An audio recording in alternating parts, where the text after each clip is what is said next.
देख सकता नहीं कि अभी हमारा के बड़का गांव पुल पर अभी हम उपस्थित बनी। ऐजा नया खुशखबरी मिलल है कि जौन बड़का गांव जौन पुल बा एगो नया निर्माण होता।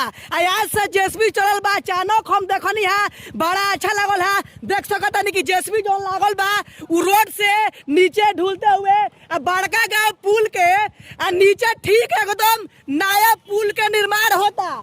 चली हम देखावा तनी जौन सूर्य मंदिर बा जौन है लौकता एकरा ठीक सामने ही पुल बा। बड़ी अच्छा लगल है। इस सरकार बनते ही नया पुल के निर्माण एकदम चालू हो गल बा।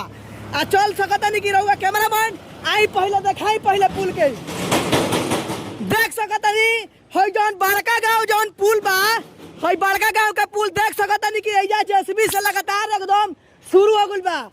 देखी पहला नजारा पुल कितना हमारा लगता है कि पुल ही कितना दिन में तैयार हो सकता है। क्या लगता ये लगभग लागत कि साल भर के अंदर माने साल भर ना लगी एकदम देख सकता नहीं। पहले दिखावा पहले नजारा पहले दिखावा लाइव तस्वीर आपको हम दिखावा तनी नया खुशखबरी यार में। चली हम एजा गुमटी तनी लागल बा जनता से सलाह ले तनी कि का लागत कितना दिन में काम हो जाई। आई पहले देख सकता नहीं कि बड़का गांव पुल पर अभी हम जो है गुमटी लागल बा भाई साहब से पूछे तनी भैया ई कितना दिन से काम शुरू भइला।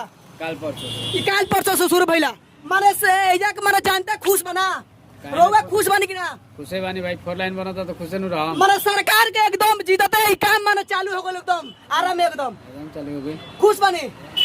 लगातार हम जाने के प्रयास करल चाहता नहीं कि देख सकता नहीं कि एजा बड़का गांव पुल पे एकदम अब बुझाता कि राहत हो जाई। सरकार बनते ही शुरू हो गल बा काम।